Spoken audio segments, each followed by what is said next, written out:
Olá, é um imenso prazer dar início a esse seminário do IBDT, do Mestrado Profissional em Direito Tributário Internacional e Comparado do IBDT, Cost Sharing, Questões Controvertidas.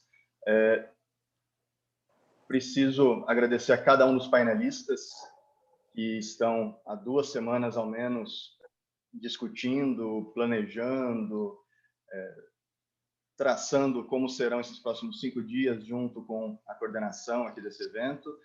Não vou nomear cada um deles, todos amigos que estão aqui dispondo do seu tempo para esse evento, então muito obrigado a todos e a todas.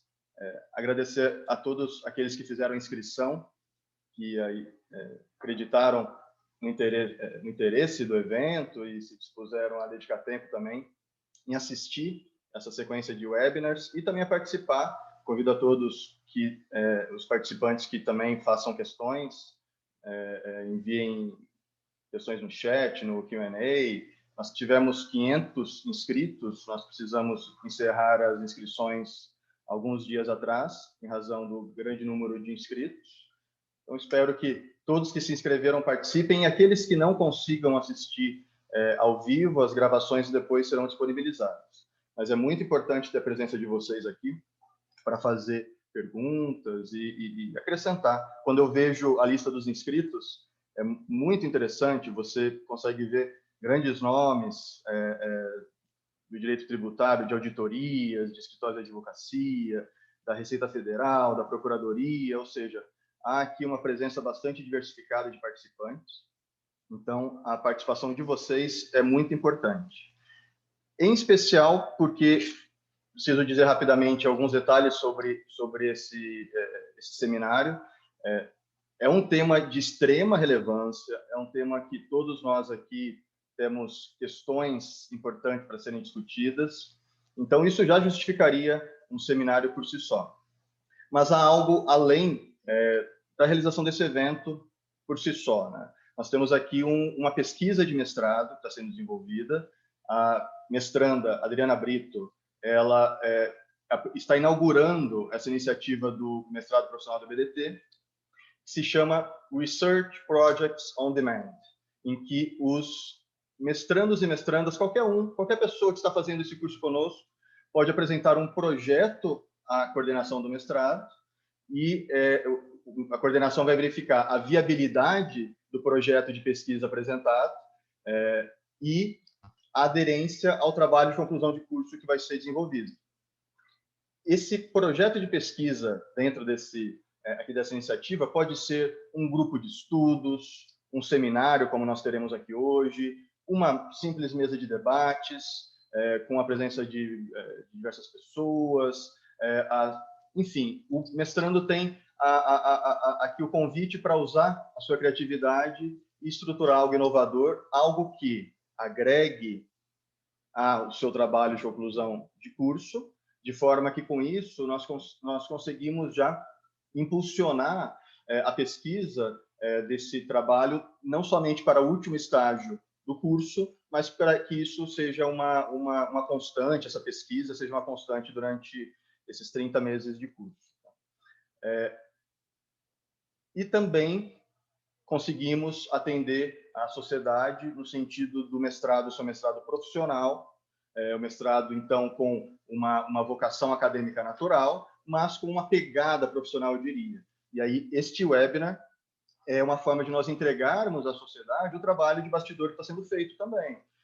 Então, nós precisamos dar publicidade à pesquisa que está sendo feita, não somente ao término, quando o trabalho de conclusão de curso estiver concluído, mas também durante a sua pesquisa. Este seminário está sendo planejado, Adriana Brito e Henrique Lamônica, que é um especialista em direito tributário pelo IBDT, e que teve o seu trabalho de conclusão de curso na especialização coordenada pelo Vitor Polizelli, sobre o tema de cost sharing.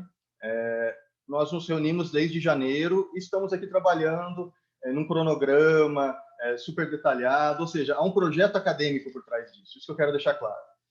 A Adriana, ao final deste seminário, ela irá elaborar um relatório final.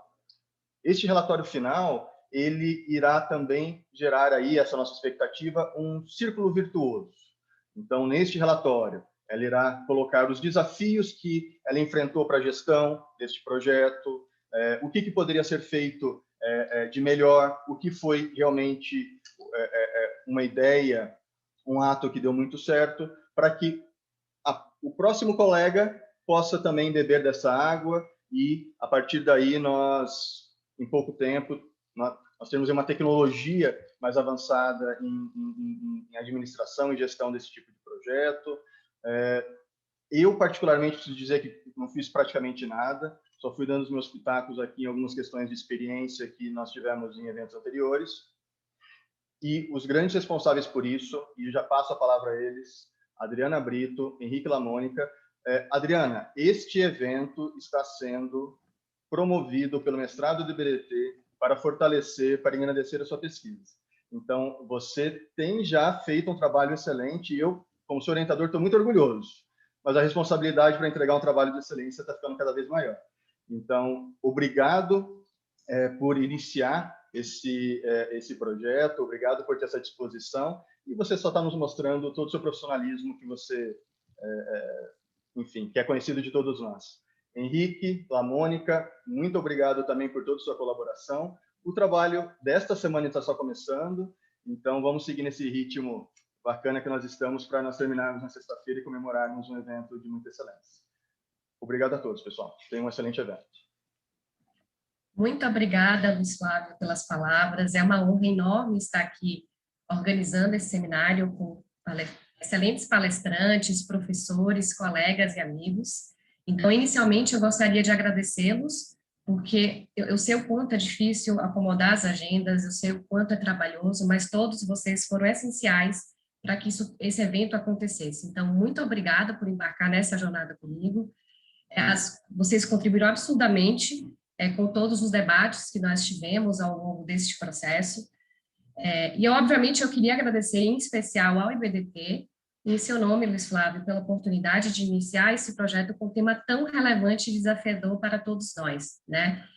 Então, você já começou a introduzir um pouco sobre o nosso propósito aqui, e aí eu vou falar rapidamente sobre os painéis e o que a gente vai colocar nesses painéis em relação aos temas, né? Então, basicamente, a gente vai trazer questões controvertidas relacionadas aos contratos de rateio de despesas, e para isso, nós preparamos 5 seminários super especiais que serão realizados ao longo dessa semana. Irão abordar basicamente sobre os seguintes temas: os dois lados da renda, receita e despesas, os contratos de cost-sharing. Esse seminário acontecerá hoje, logo após as nossas introduções aqui. Vamos falar amanhã sobre as principais diferenças entre prestação de serviço e contratos de rateio de despesas. Esse evento acontecerá amanhã às 18 horas, apenas lembrando a todos. Falaremos também sobre critérios de alocação direto e indireto. Esse evento acontecerá na quarta-feira pela manhã, no mesmo horário de hoje. Na quinta-feira, nós iremos abordar sobre o conceito de benefício mútuo inserido nos últimos pronunciamentos emitidos pela Receita Federal. E, por fim, para fechar com chave de ouro, nós iremos abordar sobre o caso McDonald's, que foi julgado pelo CARF no comecinho de 2020. Vale também mencionar que, durante os 4 dias de evento, nós abordaremos sobre um caso prático que foi elaborado por nós apenas para fins acadêmicos, a gente não fez nenhuma referência ao caso específico, para que os palestrantes possam trazer questões práticas para o debate. A gente sabe o quanto isso é enriquecedor. Bom, era isso que eu queria dividir com vocês. Espero que vocês gostem e aproveitem esse evento. A gente preparou com muito carinho. E que vocês também enviem seus comentários, participem pelo Q&A, enviem suas perguntas. Isso vai engrandecer ainda mais todo esse resultado desse trabalho. Com isso, eu passo a palavra para o querido colega Henrique, que também é uma das principais pessoas responsáveis por construir tudo isso, e que também é pesquisador do NUPEM, do Núcleo de Pesquisa de Mestrado. Desejo a todos um excelente evento. Obrigada, pessoal. Bom dia, gente. Minha contribuição vai ser, na verdade, muito rápida. Eu só queria agradecer o IBDT, nas pessoas do Luiz Flávio, o professor Ricardo Maris, Luiz Eduardo Schwerer e o Vitor Polizelli, pela importância que o Instituto representa na sociedade, Acho que às vezes vocês, talvez no cotidiano ali da gestão do IBDT, não tenham essa consciência, mas a gente como aluno, a gente tem vocês como uma enorme referência, e eu tenho certeza que para o meio profissional isso também se reflete. É só vocês verem que agora a gente está com 155 pessoas ouvindo. É um evento de bastante importância, considerando o assunto que a gente vai tratar e ter trazido tantas pessoas interessadas, acho que foi um sucesso total. E a gente aprendeu muito, eu posso dizer, acho que por mim e pela Adriana também, né, Adri? As reuniões de preparação aqui foram muito enriquecedoras. Por mais que a gente tenha pesquisado o assunto antes, ouvir os especialistas e pessoas que a gente tem como referência discutindo esse assunto, realmente foi algo engrandecedor e a gente sai melhor do que a gente entrou desse processo todo. Então, eu queria agradecer, dizer que eu estou muito honrado de ter tido a possibilidade de participar, viu, Luiz? Professor Luiz Flávio. Então, eu desejo a todos um evento muito bom e que vocês aproveitem. Acho que vai ser muito interessante, tá bom? Obrigado. Agora eu passo a palavra para a Vanessa, que vai fazer aí a coordenação, né, e o desafio de controlar as pessoas para que a gente consiga se manter no tempo e também para propor as questões, observar o chat. A gente vai estar fazendo suporte dela aqui no back-office, já que esse é o tema. Abraço. Muito obrigada, Henrique. Bom dia a todos. É uma honra estar aqui nesse primeiro webinar do seminário organizado pela Adriana, pelo Luiz Flávio e pelo Henrique. O tema de hoje, como bem colocado pela Adriana, serão os dois lados da renda, né? Nós vamos discutir receita e despesa no âmbito do cost sharing. Quero agradecer aos palestrantes que aceitaram o convite para estar aqui tratando desse tema também com a gente. O nosso webinar ele vai ser dividido em dois momentos. No primeiro momento, nós vamos abordar os fundamentos dos contratos de cost sharing, como os conceitos de receita e despesa, as diferenciações na aplicação desses conceitos para os diferentes tributos. Vamos falar também sobre o princípio da entidade contábil, né, quando a gente tem empresas não relacionadas rateando despesas, e os requisitos para a dedutibilidade desses reembolsos, né.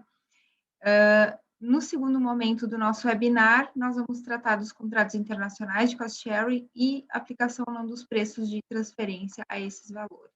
Então, eu começo apresentando os nossos palestrantes de hoje. Dr. Ricardo Maris de Oliveira, advogado do Maris de Oliveira Esqueira Campos Advogados, presidente do IBDT, que está promovendo esse evento. Doutora Luciana Galhardo, advogada no Pinheiro Neto Advogados, mestre em Direito Econômico, Financeiro e Tributário pela USP. E o doutor Vitor Polizelli, advogado no KLA Advogados, doutor e mestre em Direito Econômico, Financeiro e Tributário pela USP. Então, sem mais delongas, porque o nosso tempo é curto e o que nós queremos é ouvir os palestrantes tratando desse tema. Eu passo a palavra, então, para o doutor Ricardo Maris, para iniciarmos, então, o primeiro bloco do nosso webinar, tratando dos fundamentos dos contratos de cost sharing. Doutor Ricardo, por favor, a palavra é sua. Bom dia a todos. Olha, muito obrigado por terem me convidado. Eu estou muito feliz porque um braço tão importante do Instituto está se dedicando a esta atividade acadêmica.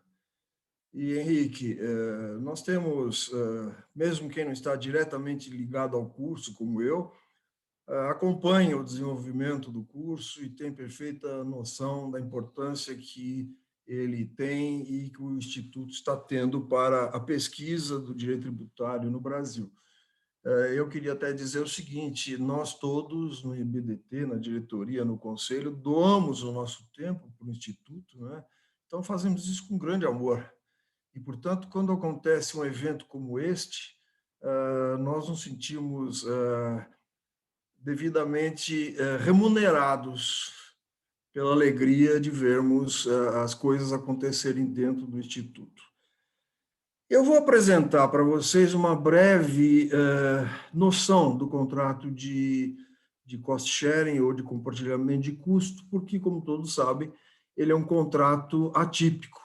Eu quero dizer o seguinte, se nós falássemos do contrato de locação, todo mundo saberia do que se está tratando. Mas quando o contrato é atípico, nós ficamos, bom, mas o que é então? Qual a natureza jurídica dele? Ele é uma prestação de serviço? Ele é uma venda de serviço? O que é? E aí nós temos que começar também, já que eu disse que é um contrato atípico, eu falei que é um contrato atípico sob a visão da lei brasileira.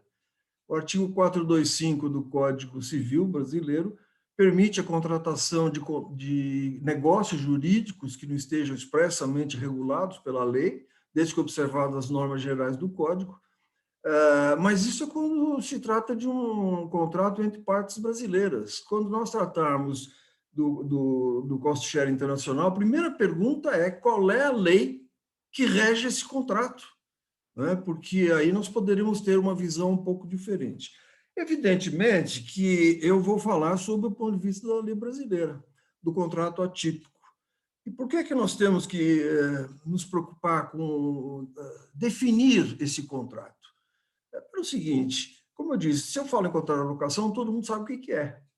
Se eu falo e pergunto para vocês quem é a figura pública mais importante do mundo atual, nós vamos ter uma série de opiniões diferentes. Mas nós temos que fixar um conceito aqui que vai dizer do que nós vamos tratar nesses 5 dias de webinar aqui. Afinal, que bicho é este do contrato de compartilhamento? E só do ponto de vista estritamente jurídico, eu me reporto à causa do contrato. Como vocês sabem, a causa de cada contrato não se confunde com o motivo das partes, a causa é a função que o contrato exerce dentro do ordenamento jurídico. Qual é a função deste contrato? No contrato de compra e venda, a função é transferir a propriedade contra o pagamento do preço. Qual é a função desse contrato?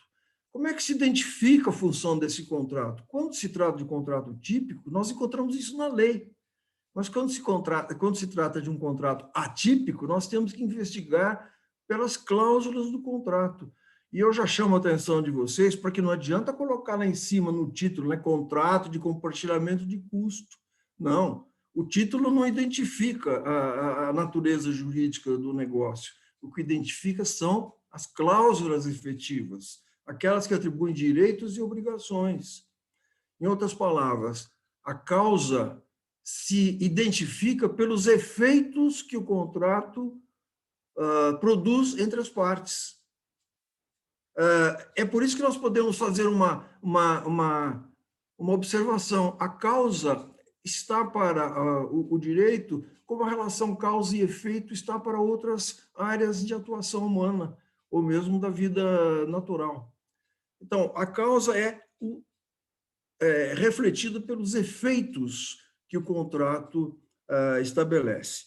E isso, evidentemente, tem que criar uma distinção em relação a outros contratos. Já Caio Mário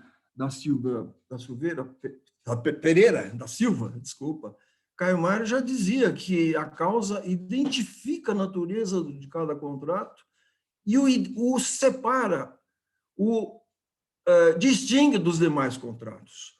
É tudo isso que é a causa, né? Tudo isso e só isso que é a causa. Isso é muito importante, porque se nós, agora falando no contrato de compartilhamento, lembrarmos que nos anos 80 do século passado, 2 vezes o Supremo Tribunal Federal, tratando de ISS, disse que não precisaria ter lucro.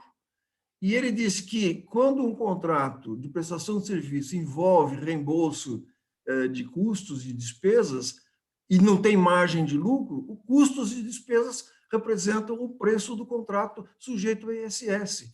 Esse é o RS 79.230, da primeira turma, que tratou de uma situação de administração de condomínios. E o outro RE, que é o 99.815, da segunda turma, julgado em 1984, tratava de compartilhamento de custos, de administração centralizada, de gestão centralizada de back-office. Então, vejam, nós temos, no começo de tudo, no âmbito tributário, 2 decisões do Supremo Tribunal Federal, das 2 turmas, que precisam ser devidamente investigadas. Como é que nós investigamos? Pela causa do contrato. E qual é a causa do contrato, então? Esse contrato ele tem uma característica muito curiosa. Ele não opõe partes em polos distintos. Ele não põe um vendedor que tem interesse na propriedade do... ou melhor, um comprador que tem interesse na propriedade que é do vendedor, e um vendedor que tem interesse no preço que está no patrimônio do comprador, que são interesses opostos. O contrato de compartilhamento, ele tem, assim, na sua origem, uma união de esforços, o interesse comum, né, de desenvolver em comum algumas atividades, pensando na relação custo-benefício, porque assim haverá um aprimoramento do produto que se obtiver e haverá também, provavelmente, uma redução de custo. Então, esse é um ponto muito importante para se identificar o contrato de compartilhamento. Ele não opõe interesses opostos. Como no contrato de sociedade, ele aproxima partes em busca de um objetivo comum. E, pessoal, quando se for discutir qualquer questão tributária ou não, em torno de contrato de compartilhamento, esta noção básica não pode ser jamais posta de lado. E como é que eu identifico isto? Porque é muito importante também eu dizer para vocês, o que vocês certamente sabem, que o comportamento das partes, após efetuar a contratação, é a maior prova da intenção que elas querem, que elas tiveram. Vocês sabem que nós interpretamos contratos muito menos pela literalidade e muito mais pela intenção das partes. Isso é uma norma que está expressa no Código Civil. Pois bem, é pelo comportamento das partes após o contrato estar concluído que se identifica efetivamente o que as partes quiseram. E muitas vezes as cláusulas não são muito claras e a ação das partes especifica, se elas não tiverem nenhuma divergência entre elas, especifica exatamente o que elas quiseram, o que elas contrataram e o que elas estão fazendo. Tanto é que isso também é um elemento muito forte para definir quando nós temos uma situação de simulação ou dissimulação. Pois bem, o que as partes, então, têm que fazer com relação a este contrato? Elas têm que fazer aquilo que muitas vezes nós vemos não ser feito em relação a outros contratos atípicos, dos quais um bom exemplo é o contrato de conta corrente, que nem sempre ele é empregado na sua devida função, na sua causa efetiva. E há um emprego errado. Nós temos um título do contrato que não corresponde, e podemos até ter cláusulas, mas que não corresponde à prática das partes. Então, veja, eu estou avançando, não é só o título, são as cláusulas, mas também o comportamento efetivo das partes. O que acontece no contrato de compartilhamento? A partir daquela ideia que as partes se unem na busca de um interesse comum, eu tenho como característica do contrato exatamente isto, a definição de uma ou mais entidades, porque eu posso ter compartilhamento em sentidos inversos, não é? Eu posso ter uma parte do contrato de compartilhamento feito por uma parte e outra parte do contrato feito por uma outra parte do contrato. Eu posso ter em sentidos inversos, mas eu posso ter uma centralização. Posso ter uma centralização numa única entidade. O importante é que essa entidade faça aquilo que é do interesse comum e que terá usuários comuns, não interessa se usa muito ou pouco, mas terá usuários comuns dos benefícios obtidos e que vão ratear, como diz a palavra exata, ratear os respectivos custos, sem margem nenhuma a ser acrescida de vantagem para ninguém, porque as partes não visam ter lucro entre si, mas ter um lucro maior pela coletividade dos contratantes. De forma que é importante, nós, quando falarmos em requisitos, eu sei que é muito perigoso tentar traçar requisitos, mas o primeiro requisito é ratear o custo, sem pensar em margem, estabelecer um bom critério de rateio para que ninguém acabe sendo onerado por aquilo que não lhe compete, né? E nem a parte que está desenvolvendo atividade em comum receba mais do que deve. Então, um bom critério de rateio. Eu diria que esta é, talvez, na prática, a característica mais difícil dos contratos, porque não existe um critério pré-estabelecido. Os critérios são variáveis conforme cada situação, mas precisam ser razoáveis e comprováveis, porque, novamente, quando nós tivermos alguma questão prática no âmbito tributário, a prova de que aquele contrato está sendo cumprido, inclusive no rateio, é importante. Enfim, não considero que existe uma relevância especial, apesar do parecer normativo de 2017, né, o 2019, 27619, ter colocado... não é esse parecer, não. Esse parecer é aquele que diz que o título do contrato não é suficiente, ou um título vago. Há um parecer normativo de 2017, que é o 547 de 2017.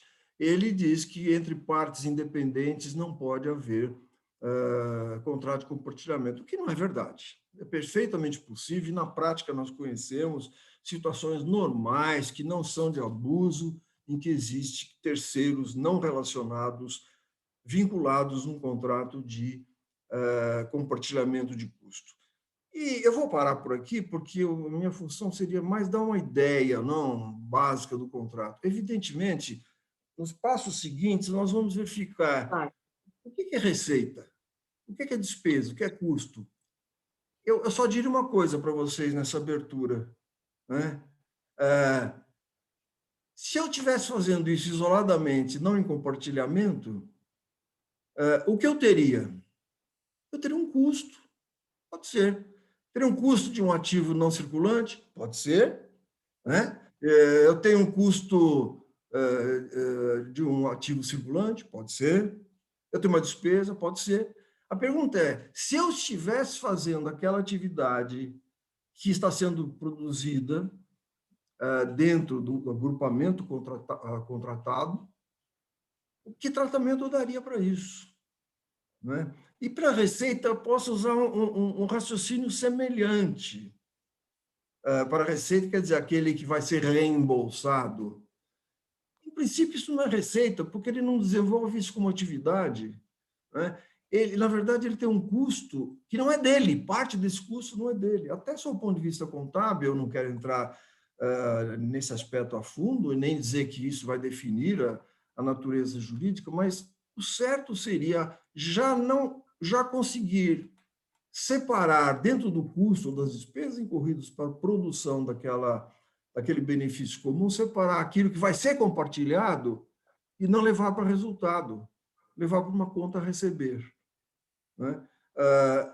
Isso definiria claramente, por lançamentos contábeis, a natureza jurídica desse bicho que nós estamos começando a tratar agora.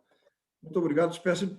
Vanessa, espero não ter me estendido, hein? Não, doutor Ricardo, só 3 minutinhos, mas era importantíssimo essa primeira exposição para, como o senhor mesmo disse, a gente demonstrar que bicho é esse que nós estamos tratando, né? Então, agora eu passo a palavra para a doutora Luciana para a gente continuar buscando essa resposta. Eu garanto para você que não é jacaré. Com certeza não. Doutora Luciana, por favor. Lógico. Bom, em primeiro lugar, bom dia a todas e a todos. Espero que todos estejam nas suas casas com bastante saúde. Eu confesso que eu não imaginava que um ano depois nós ainda estaríamos confinados em casa, nessa plataforma virtual que nos ajudou, né, durante todo esse período. Eu já tive a oportunidade de fazer seminários no IBDT através dessa plataforma e que, de fato, ela se tornou extremamente interessante. Acredito que vai ser ainda muito usada por todos nós. Então, primeiro, eu queria agradecer o convite e desejar a todos vocês saúde e muita sorte. Primeira coisa. Bom, antes de mais nada, eu queria também dizer que esse tema é muito rico para mim, muito rico e muito querido, porque ele foi o meu objeto de mestrado no Largo São Francisco. Eu tive a grande honra e oportunidade de ter como orientador o professor Gerd Rothmann, a quem aqui eu também rendo minhas homenagens. Nós estamos sem ele atualmente, mas todas as suas ideias, sua generosidade e amizade vão continuar para sempre dentro dos nossos corações. E ele foi meu orientador de mestrado e, na ocasião, tivemos a ideia de transformar o meu mestrado e a dissertação num livro. que é esse que eu gosto de fazer propaganda no seminário. Viu, Ricardo? Eu faço para propaganda do meu, mas eu coloco o seu ali, ó, aquele vermelho é seu. Então, é uma propaganda que consta. Então, eu tive a oportunidade de fazer o livro há muitos anos atrás e, recentemente, fiz uma segunda edição que, por sorte, o professor Gerd fez o prefácio. Tive a ajuda do Pedro Assis, que é meu advogado, para me ajudar aí numa atualização de jurisprudência, porque ficamos encantados com a quantidade de jurisprudências e soluções de consulta que surgiram em decorrência da matéria.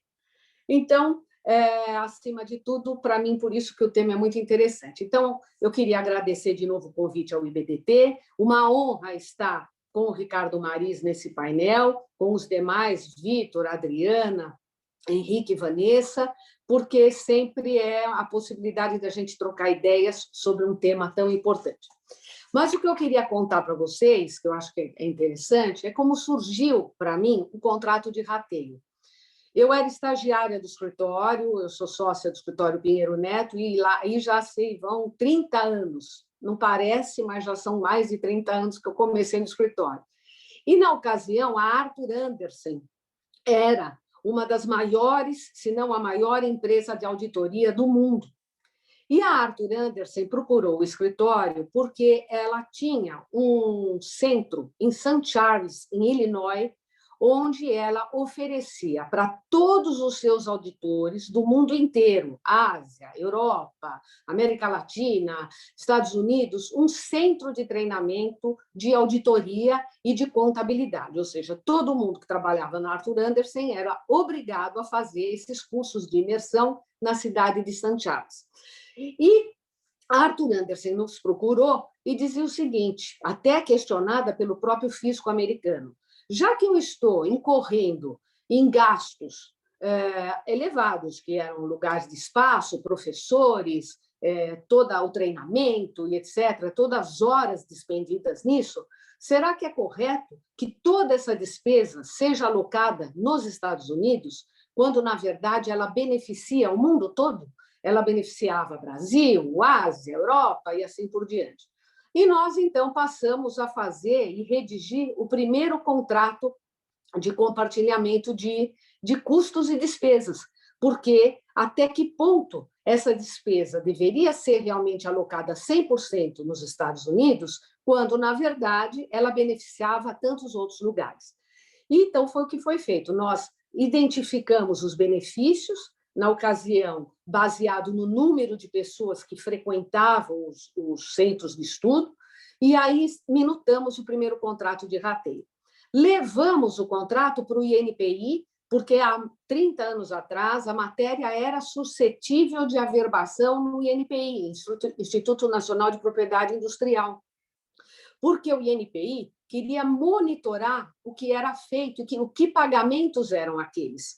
Porque se, por alguma maneira, eu estivesse pagando alguma pesquisa e alguma tecnologia e, ao final, eu atingisse essa pesquisa e tecnologia, a empresa que dividiu esses custos se tornou dona, digamos assim, daquela tecnologia. Então, ela estaria impedida, ao final, de pagar royalties por essa tecnologia.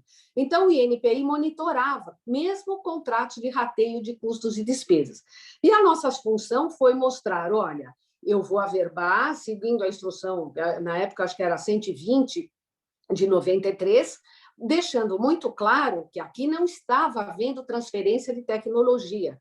A Arthur Andersen não ensinava como fazer o curso, ela simplesmente administrava um curso inerente da sua profissão de contabilidade. E assim, os contratos eram averbados, mas na expectativa de que só houvesse um monitoramento.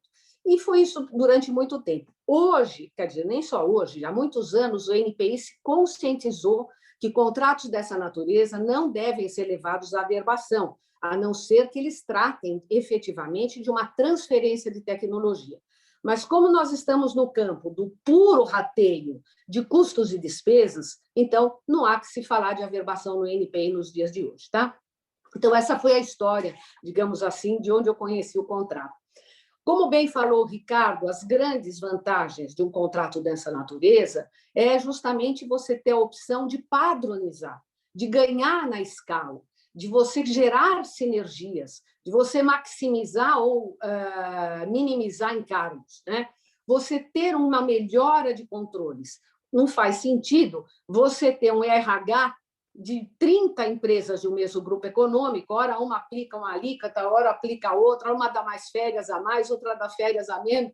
Então, se você tem um RH, digamos, centralizado, obviamente, pela especialização de função, a vantagem, o controle e a qualidade seriam maiores. E como diz também o Ricardo, o objetivo do contrato não é ganhar nesta atividade, não é gerar lucro ao prestar serviços contábeis, ao prestar serviços jurídicos. Eu não, no escritório, por ser minha atividade fim, eu quero ganhar lucro prestando serviços jurídicos. Mas em empresas de um grupo econômico, o serviço jurídico ele é feito para ganhos de escala, para você ganhar na sinergia entre todas as empresas. E o objetivo é final, ao minimizar esses custos, ao criar padronização, você estará levando a quê? A maior qualidade, a um melhor preço e, naturalmente, ao final, a um lucro global da empresa. Mas as atividades de rateio, e acho que esse é um ponto-chave, são atividades fora do comércio. Elas estão sem intuito por si só de gerarem lucro. Por isso que não há com eles, em esses contratos, as palavras de adição de markup, preço, renda, mas pura e simplesmente você identificar de quem pertence a despesa e alocar essa despesa à pessoa jurídica correta. E ao você alocar a despesa à pessoa jurídica correta, você reembolsa aquela pessoa jurídica que primeiro desembolsou o dinheiro. E não é porque ela recebeu um reembolso que ela ganhou alguma coisa. Ao contrário, ela simplesmente alocou a despesa à pessoa que deveria ser a titular da mesma. Então, ele tem a vantagem de não trabalhar com o conceito de renda para quem recebe, mas de ser despesa para quem ali incorre. Outra questão muito importante é a figura do grupo econômico. Na sua essência, ela sempre foi usada dentro de grupos econômicos para essas atividades de back-office, marketing, assessoria contábil, RH, financeiro, logística.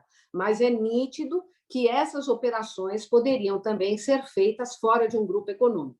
Eu gosto de dar 2 exemplos, que até eu cito no meu livro. Um deles era relacionado os caixas eletrônicos de bancos. Você tem num caixa eletrônico a bandeira Bradesco, a bandeira Santander, a bandeira Banco do Brasil, e, obviamente, aquele custo daquele caixa é rateado entre eles, e o intuito não é ganhar lucro ali, ou ganhar com aquele caixa eletrônico. O objetivo é justamente facilitar o acesso do cliente a crédito, de saque e assim por diante. E também existe contratos fora de grupos econômicos na parte de telecomunicações, onde dutos, cabos, enfim, uma série de postes são compartilhados e várias empresas tomam carona daquilo sem que aquilo seja gerado lucro, porque não é a atividade final dela construir poste. A atividade principal dela é gerar energia ou distribuir energia. Tá? Então, são essas características, a diferença entre a atividade fim e a atividade meio, e nós aqui estamos nas atividades meio, e por isso que elas não são obrigadas a você ter uma adição de margem de lucro.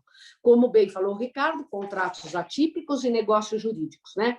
Eles podem tratar de gastos incorridos ou a incorrer, mas até a obtenção de novas tecnologias, mas não a tecnologia já existente, senão você já estaria no contrato de royalty e outros pagamentos. Ao final, o que a gente conclui? Que esses contratos devem ser objetos de contratos prévios e duradouros, onde você efetivamente descreva quais são os critérios de rateio que as empresas devem vir a ter. No passado, o método direto foi um dos métodos mais usados. Então, você considerava custo hora do homem, quantos acessos na internet foram feitos, quantas horas em timesheets o advogado usou em favor daquelas empresas.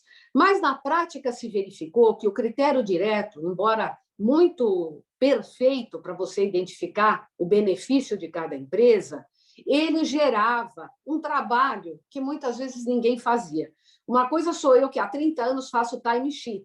Agora, se exigir que o advogado de uma empresa que cuida de maquinário vai fazer timesheet, é difícil. Então, a gente não conseguia ter esse elemento de prova. E aí passamos a aceitar os contratos através do rateio indireto, porque se pressupõe que aquele que mais fatura é o que mais demanda, mais usa o RH, mais usa a contabilidade, mais usa o serviço de TI. Então, o fisco tem hoje aceitado contratos de rateio baseados em critérios indiretos, que é um percentual do faturamento e assim por diante. Tá? Ao final, e também para não me estender, nós temos aí o desafio de não gerar uma dupla tributação, porque aquilo que é despesa de um e é reembolsado no outro, jamais pode ser receita daquele que recebe, ele está fora do conceito de acréscimo patrimonial, de renda, de plus, e absolutamente nada disso. Então, ele transita pelas empresas na busca pela verdadeira empresa que é dona daquela despesa, essa é a grande função. Tá? E, por fim, eles caem em conceitos gerais de dedutibilidade do RIR, do Regulamento de Imposto de Renda. Se a despesa for usual, normal e necessária, provado o benefício, ela pode ser dedutível. Em valores compatíveis, ela pode ser dedutível, e assim por diante. E, concluindo, existe uma grande discussão no Brasil se você deveria criar os contratos de centro de compartilhamento de custos numa holding pura, ou se esses contratos deveriam estar alocados em alguma outra empresa que tivesse outras atividades. Normalmente, nós nos inclinamos pela possibilidade de você não ter uma holding pura, porque o fisco pode alegar que o intuito de uma sociedade é obter lucro. E se ela é uma holding pura e só presta serviços de cost sharing ou de back-office, como que ela não adiciona margem nesse lucro? Por isso que é sempre importante que esse centro de custos seja alocado dentro de uma empresa que tenha uma atividade fim maior e que fique caracterizado que o back-office é, portanto, algo vinculado ao meio dessa sociedade. Bom, acho que são essas as considerações iniciais. Há muita jurisprudência e soluções de consulta, são listadas no meu livro e nos trabalhos de vários, que vale a vocês verificarem como o tema cresceu e tomou volume ao longo dos anos. Tá bom? Muito obrigada pela atenção nessa primeira parte. Obrigada, doutora Luciana. Muito esclarecedoras as suas colocações. Eu acho que a gente já consegue caminhar para uma conclusão, né, de que o principal é analisar as cláusulas do contrato efetivamente, qual o objetivo do contrato, muito mais do que somente os requisitos formais, né? Então, agora eu passo a palavra para o Dr. Vitor Polizelli, que vai falar para a gente também sobre esses aspectos. E, Dr. Vitor, eu já quero aproveitar e endereçar uma das perguntas que surgiu no Q&A para a gente, né, do Renato Zoain. Se essas operações podem ser comparadas à importação de serviços. Então, eu passo a palavra para o Dr. Vitor Polizelli, para que ele faça as suas considerações. Obrigada. Obrigado, Vanessa. Obrigado aos coordenadores pelo convite. É uma honra participar aqui desse webinar inaugural de uma série de webinars que realmente está imperdível. E é uma honra estar aqui do lado do Dr. Ricardo Maris e da doutora Luciana Galhardo, que teve a coragem de abordar esse tema muito no princípio, produzindo uma obra de relevância que foi recentemente atualizada, então realmente é imperdível. Aqueles que se dispuserem a fazer questões aqui no Q&A estão concorrendo a ganhar edições do livro, que eu recomendo bastante. Legal, vou tentar me ater aqui aos 10 minutos ou um pouco menos, até para sobrar tempo para as perguntas, que eu acho bastante rico, e quero talvez fazer um resumo e avançar um pouco mais, que eu, o Ricardo, a Luciana, a Adriana, já passamos algumas horas juntos aqui tentando alinhar nossos pensamentos em torno desse tema, e acho que, de fato, todos aqui estão de acordo que o contrato de cost sharing, né, porque essa expressão até me incomoda um pouco falar de cost e depois dizer que não pode compartilhar o custo, né, vamos falar disso também, ele nada mais é do que uma situação de intermediação, e essas situações de intermediação, na qual eu preciso encontrar a relação entre a despesa e o dono da despesa, né, e fazer prova de que quem se beneficiou daquele serviço, daquele recurso, foi determinada empresa, um grupo de empresas, na medida dos critérios de alocação lá. Enfim, esse contrato que se diz atípico, mas que de tanto se falar dele, eu até já acho que hoje é um contrato típico, né, tem requisitos aí para serem observados e tudo mais, ele simplesmente envolve uma intermediação, uma triangulação financeira, né? Algo que a gente pode ver em situações corriqueiras que não são tipicamente desse contrato de cost sharing, né? Mas basta citar os aplicativos de comida, as empresas de eventos, empresas de veiculação de propaganda, em vários setores tem isso, né? Quando estabelece-se uma relação de mandato, vamos dizer assim, né, subjacente a outra prestação de serviço, e eu tendo procuração para efetuar despesas em nome do Dr. Ricardo, vou lá, compro determinada coisa e ele me reembolsa, né, e aquele reembolso não é despesa para mim, porque obviamente eu não me beneficiei daquele recurso, e vai ser despesa do mandante, né? E não é receita para o mandatário, simples assim, ou seja, toda vez que nós estamos aí diante desses contratos em que há uma pessoa centralizadora, essa pessoa simplesmente vai buscar recursos fora da empresa ou vai utilizar um recurso interno seu para fazer ou permitir a utilização por outras empresas. E vou avançar para dizer, assim como a Luciana deu o exemplo do caixa eletrônico, né? Empresas relacionadas ou não, nós estamos diante de uma matéria, afinal, que é uma matéria de prova, de demonstrar que existe um gasto externo ou interno. Eu até tenho dificuldade de fazer essa diferenciação entre externo e interno, porque quando a gente tem uma empresa compartilhando o seu setor de contabilidade, esse setor de contabilidade é feito por pessoas, essas pessoas recebem salários, essas pessoas também são externas, é um recurso humano externo, a empresa tem um valor a ser rateado e por aí vai. E para enquadrar, vamos dizer assim, dentro da legislação, né, a gente sabe que no Regulamento de Imposto de Renda, atualmente no artigo 441, inciso 2, está bem claro o tratamento para imposto de renda de não tributável, né, fala-se que é um item não tributável, especialmente se tivesse sido não deduzido, né, recuperações de custo que não foram deduzidas são não tributáveis. Até aí eu diria que o Regulamento de Imposto de Renda, nesta passagem, não está propriamente dizendo se isso é receita ou não, porque algo ser tributável ou não para imposto de renda pode perfeitamente ser feito no LALUR, pode ser feito extra contabilidade, né? Quando a gente fala de receita, a gente está mais preocupado em enquadrar do ponto de vista da contabilidade. Hoje em dia, com a Lei 12.973, tendo alterado o conceito de receita no Decreto-Lei 1598, eu acho que ficou muito mais claro do que antigamente a vinculação ao objeto social. Antigamente, o Decreto-Lei 1598 falava que receita decorre da venda de bens e prestação de serviços, mas hoje tem lá um inciso 3, que fala de qualquer outra atividade vinculada ao objeto social. Então, fica mais claro que aquilo que a empresa contabiliza como receita são os ingressos que são relacionados ao seu objeto social. O que é o não receita, né? O não receita, então, seria alguma coisa que não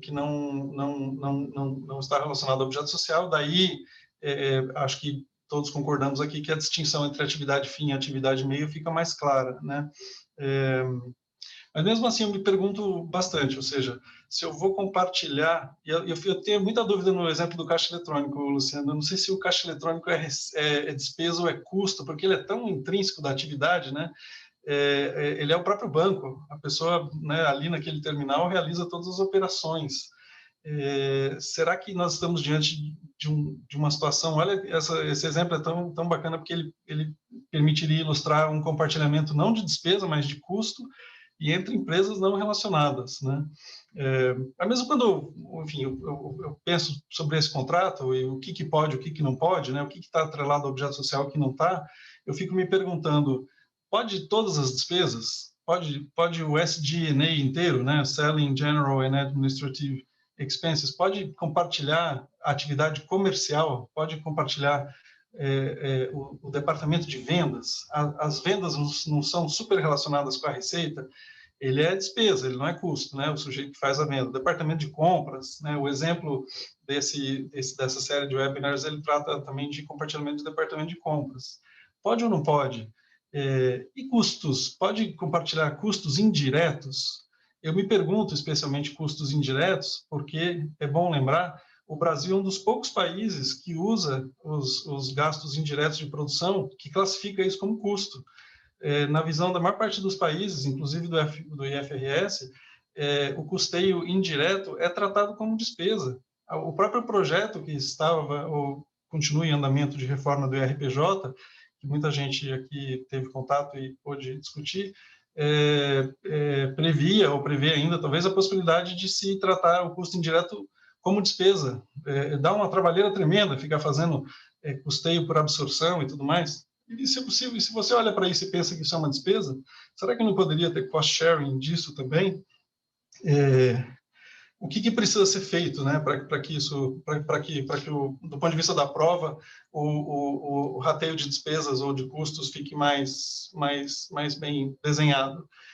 Muitas vezes eu me pergunto, se é um recurso humano, se é um trabalhador, né, que ele trabalha durante o mês para 3, 4 empresas do grupo, será que o mais correto seria transformá-lo num trabalhador intermitente? Né? Tem alguma coisa do ponto de vista contratual que precisa ser feita para deixar mais forte?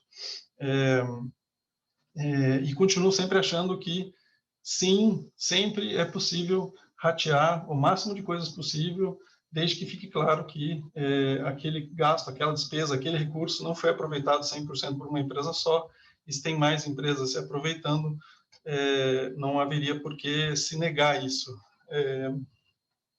O rateio entre empresas não relacionadas, só para falar uma última palavra aqui, foi muito conhecida uma solução de consulta a respeito disso, que acho que é a solução de consultas, me corrija se eu estiver errado, os organizadores aí, é 50 de 2016, que envolvia uma associação entre escritórios de advocacia e, ao ocupar talvez uma mesma área ou ter custos em comuns, eles perguntam se seria possível fazer esse rateio. Victor, vou te ajudar aqui, a solução de consulta é a 547 de 2017. Desculpa, obrigado. 547 de 2017. Então, nessa consulta 547 de 2017, foi negada a possibilidade de rateio entre empresas não relacionadas, que eram escritórios de advocacia que se organizaram para fazer uma associação. É curioso o raciocínio. Eu à primeira mão, acho que não faz sentido negar o direito de empresas não relacionadas compartilharem custos. Simplesmente, voltando de novo, nós estamos simplesmente diante de uma hipótese de intermediação de gastos, né? E alguém foi lá comprar determinado recurso, foi fazer uma compra coletiva, né? E depois separou aqueles recursos entre as pessoas que pediram para que ele comprasse. Ou seja, isso é uma situação de mandato que está perfeitamente delineado no nosso Código Civil, não tem por que não tratar isso como reembolso. Mas, enfim, o raciocínio dessa solução de consulta 547 foi de que, primeiro, esse contrato de rateio só é possível entre pessoas relacionadas, o que eu sei que é bastante comentado como sendo um requisito do contrato de cost sharing, mas a ausência desse requisito não elimina a possibilidade de se fazer reembolso, na minha visão. E essa própria consulta, ela vai atrás, então, de mencionar uma resolução normativa contábil, a resolução 1297, onde tem a definição de partes relacionadas. E veja, a definição de partes relacionadas nessa resolução não se limita a grupo econômico, admite também coligadas e admite situações até outras, como a de empreendimento controlado em conjunto, joint venture, que situação na qual você não precisa identificar um controlador, são várias pessoas controlando um ativo, um recurso, um projeto, e também a situação de influência significativa. Eu tenderia até a enquadrar essa associação de advogados em algum desses exemplos. Provavelmente tem influência significativa de alguém, provavelmente tem um empreendimento controlado em conjunto, mas, enfim, a consulta chega à conclusão de que a situação de pessoas relacionadas não se vislumbrava naquele caso e, por isso, não era possível o cost sharing, o que eu, sinceramente, fico bastante com dúvidas. E só para encerrar, e acho que já fazendo um início, né, da discussão na parte internacional, a pergunta do Renato, né, sobre importação de serviços, acho que a gente vai falar disso agora no segundo bloco. Eu tenho para mim que a gente pode sim ter uma situação de importação de serviços, mas não entre a pagadora e a centralizadora, e sim entre a pagadora e o gasto. Se o gasto, né, da operação subjacente for um serviço, a gente, a depender do que foi feito, né, se o serviço foi feito no Brasil ou fora, a gente pode ter uma situação de importação de serviço. Com isso, eu encerro aqui, então, dentro dos 10 minutos. Obrigado, Vanessa. Muito obrigada, doutor Vitor. Realmente, essa questão da importação dos serviços é bem pertinente, até o Renato complementou aqui no chat, dizendo que a razão da pergunta foi porque a IN 1396 de 2013 diz que a remessa para o exterior deve ser considerada como remuneração, né? Foi essa a razão da pergunta. Então, agora a gente passa, então, para o segundo momento do nosso webinar, onde a gente vai abordar mais especificamente os contratos internacionais de cost-sharing e a sua relação com os preços de transferência. Aqui nós temos o exemplo, então, do caso prático projetado, aqui na tela para todos acompanharem. Nós temos 3 transações de compartilhamento de custos, uma empresa mãe, digamos assim, na Finlândia. Nós temos 2 subsidiárias, uma no Brasil e uma na Colômbia, e a subsidiária do Brasil ainda tem outras 2 subsidiárias dela, no Brasil mesmo, em que ela compartilha esses custos. Então, aqui nós temos alguns exemplos de compartilhamento de gastos de desenvolvimento de software, que seria essa atividade principal da empresa mãe, suporte e marketing de vendas, controladoria também, do compartilhamento da empresa-mãe com as subsidiárias no Brasil e na Colômbia. E nós temos um segundo contrato de compartilhamento de custos da subsidiária brasileira com as suas subsidiárias, né? Como o Dr. Vitor utilizou antes o exemplo do compartilhamento das compras, dos gastos com compras, enfim. Então, agora eu vou passar a palavra para os palestrantes para a gente tratar um pouquinho desses casos, que trata do caso internacional, e falar um pouquinho da relação com os preços de transferência. Vamos iniciar, então, agora pela doutora Luciana Galhardo. Doutora Luciana, por favor. Está no mudo. Doutora Luciana, está no mudo. Sim, já vai. Desculpa, primeiro, se você não se importar, eu queria fazer uma visão geral da parte internacional, perfeito. E aí depois a gente pode entrar nisso, tá? Não perfeito. Sei se está aparecendo aí o meu Sim. rosto, mas é isso. Não, na verdade é o seguinte, quando se fala da parte de direito internacional e de contratos de rateio internacional, obviamente nós estamos falando do mesmo contrato.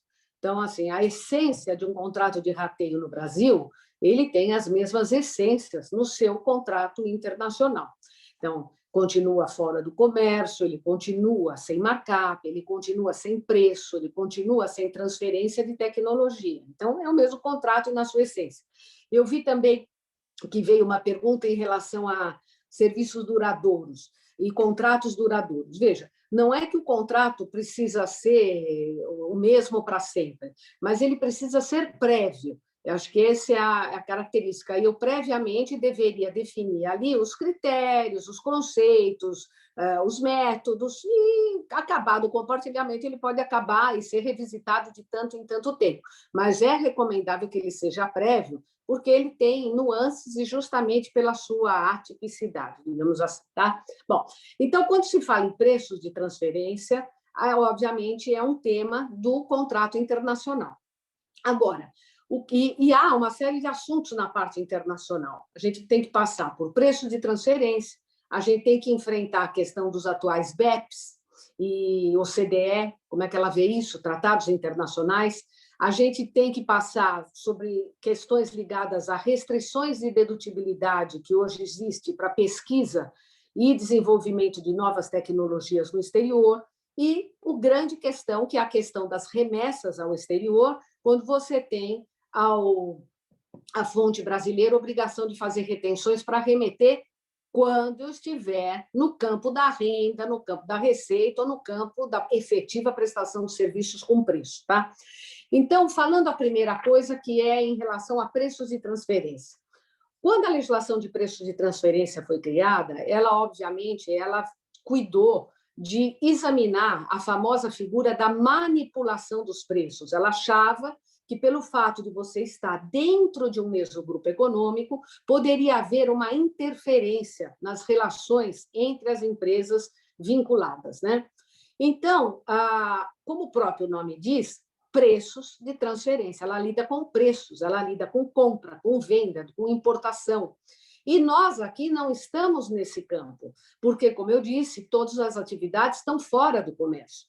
Eu não estou preocupada em atribuir preço, mas eu estou preocupada em alocar uma despesa à pessoa jurídica correta e não lançar a despesa a uma pessoa jurídica que não incorreu ou a ela era necessária 100% daquela despesa. A nossa figura de preços de transferência, como todo mundo sabe, também é outra legislação atípica, né? Acho que o Brasil é o único que tem critérios efetivamente objetivos. A gente não busca o melhor método para o fisco, você não vai atrás de calcular todos os métodos. O contribuinte escolhe o método que lhe é melhor, mas todos os métodos trabalham com a figura de markup. Então, é custo mais margem, é preço comparado de concorrentes que tem margem, é preço de revenda menos lucro que tem margem, e assim por diante.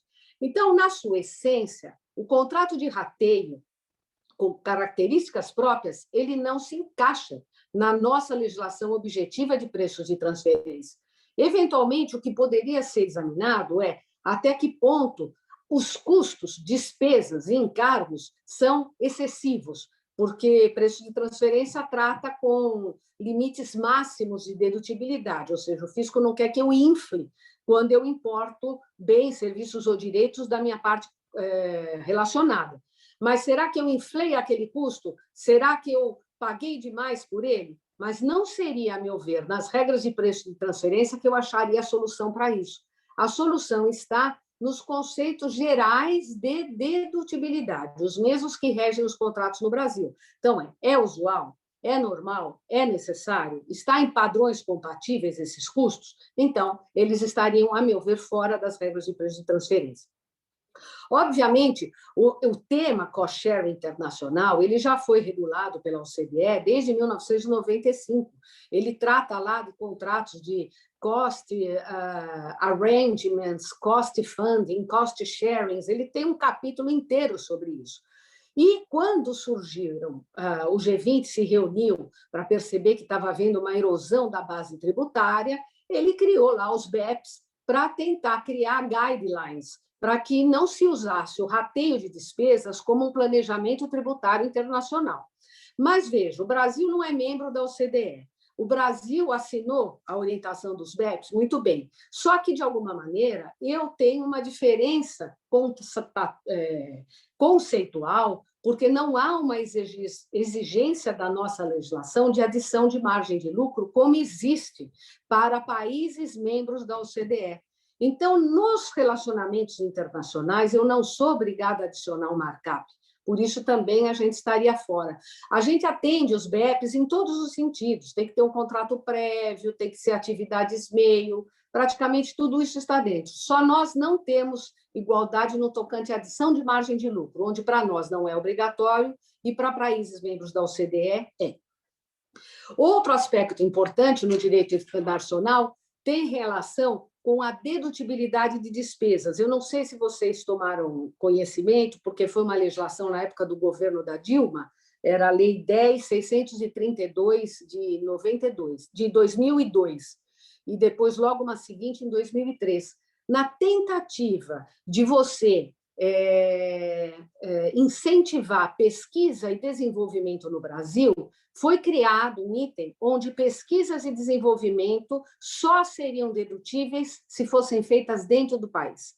Então, pesquisas e desenvolvimentos no exterior, seguindo a literalidade dessa lei, seriam indedutíveis, o que aqui entre nós é um verdadeiro absurdo, porque às vezes eu não tenho capacidade nem técnica para desenvolver alguma pesquisa e algum desenvolvimento. Então, essa legislação tem que ser olhada com cuidado, porque ela pode criar eventuais restrições de dedutibilidade na remessa de pesquisas e de novas tecnologias no exterior.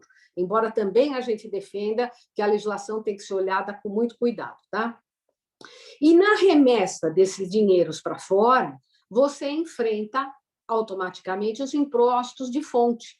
Afinal de contas, eu estou remetendo renda?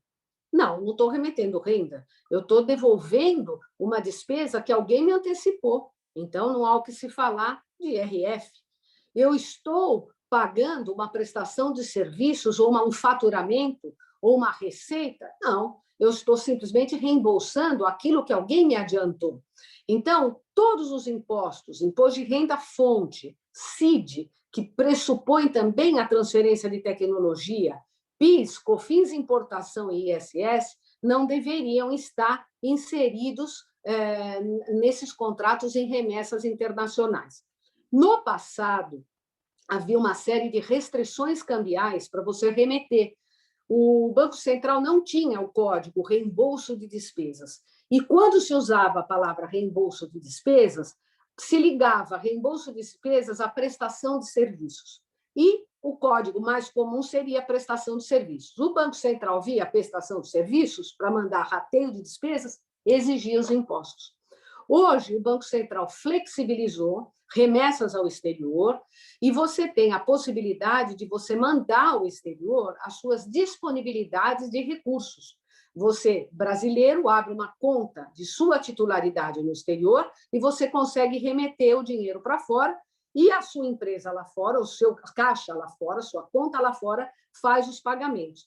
Obviamente, você não estaria livre do fisco vir a brigar pelo imposto de fonte, ainda que o pagamento seja usado por um caixa estrangeiro. Mas a remessa hoje se tornou factível.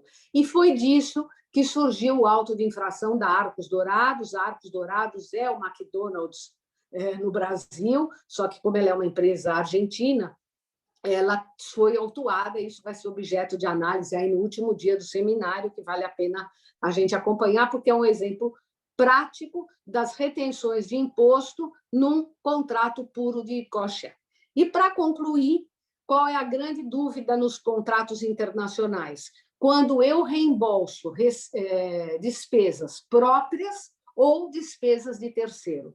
É muito comum você ter contratos internacionais de tecnologia, de plataformas, e a empresa estrangeira contrata, digamos, com a SAP, um contrato global para o mundo todo. Pega aquele contrato de TI e resolve ratear por todas as empresas. Bom, neste reembolso ao exterior, o que eu estou fazendo? Eu devo olhar a minha relação entre a minha empresa e a minha controladora, onde, na sua essência, esse reembolso é pura e simplesmente um reembolso de despesa que foi antecipado, ou não? Eu sou obrigada a ver a natureza jurídica do pagamento que eu reembolsei, porque dentro do contrato, por exemplo, da SAP, obviamente, ela me colocou ali um markup. Então, se eu pagasse direto à empresa de tecnologia, de software, eu estaria retendo impostos. Será que eu devo olhar a natureza jurídica do pagamento ou eu devo olhar a minha relação entre as partes que estão, sim, numa relação de reembolso? Então, hoje, isso é um dos pontos mais delicados no reembolso internacional. Normalmente, se recomenda que o contrato de rateio se preste a reembolsos e gastos próprios. Se você tiver despesas e custos de terceiros, seria interessante que isso ficasse à parte do contrato, tá? Então, basicamente, acho que esses são os pontos importantes quando se trata de direito internacional. Muito obrigada. Muito obrigada, doutora Luciana. Antes de passar a palavra para o doutor Vitor Polizelli, que vai tratar também dessa questão dos contratos internacionais, eu só quero referir que nós estamos acompanhando as perguntas do Q&A e nós vamos tentar, nas palestras, nas falas de cada um dos palestrantes, já abordar esses aspectos. Os que nós não conseguirmos, nós vamos, ao final, fazer as perguntas, se nós tivermos tempo hábil. Então, doutor Vitor Polizelli, por favor, a palavra está com o senhor. Obrigado, Vanessa. Eu vou fazer minha fala e também tentar endereçar algumas, se não todas as questões. Eu quero começar com a questão do Lucas Issahalá. Bem-vindo, Lucas. A questão do lucro presumido, né? Ou até para ilustrar, eu acho que todos nós aqui, eu, Luciano e Ricardo, estamos insistindo em dizer que o contrato de rateio de despesas ou situações similares simplesmente envolvem uma intermediação. Eu gostaria até de rememorar o artigo 3º, parágrafo 2º, inciso 3, da Lei 9718, que foi revogado. Ele era um capítulo dessa história bem lá no passado. Esse dispositivo dizia que não é receita, não são receita, né, os valores que tiveram sido computados com receita, mas que tenham sido transferidos para outra pessoa jurídica. Esse dispositivo, todo mundo lembra bem, ele dependia de regulamentação pela legislação, nunca chegou a ser regulamentado e acabou revogado. Mesmo tendo sido revogado, acho que todos nós estamos aqui defendendo que situações de intermediação não geram receita para o centralizador e a despesa ela é algo que se constrói entre o beneficiário daquela atividade, daquele recurso, e o próprio gasto, e aí existe um problema de prova, obviamente, de se estabelecer essa relação. Então, para lucro presumido, eu diria, o valor recebido não é receita, e o valor pago, obviamente, que não tem impacto, porque o lucro presumido não leva em consideração despesas. Com relação a outras perguntas de ordem geral, acho que pergunta de um anônimo e pergunta do Rômulo, pergunta-se se o rateio bilateral é possível. A empresa A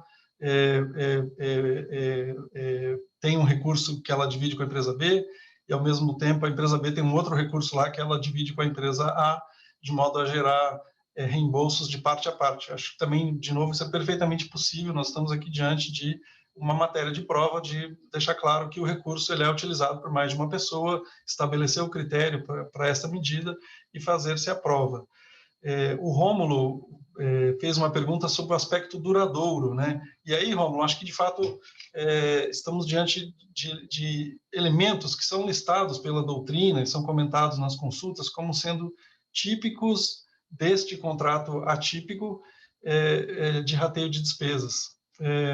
Eu acho que existe aqui um dilema, talvez uma contradição, não sei, quando se quer enquadrar um contrato específico, não todas as intermediações que eu estou falando aqui, mas um contrato específico, que é um contrato que se estabelece entre pessoas do mesmo grupo, com aspecto duradouro, e a depender do tipo de compartilhamento tem a história do benefício mútuo, todos aqueles requisitos, está se querendo criar, vamos dizer assim, a tese de natureza jurídica própria, né? Esse pagamento feito, por exemplo, ao exterior, a título de cost sharing, ele não tem imposto de renda na fonte, porque ele é um contrato atípico, não está previsto, ele não está sujeito a preço de transferência. Eu acho que essa tese da natureza jurídica própria, ela envolve esses elementos, né?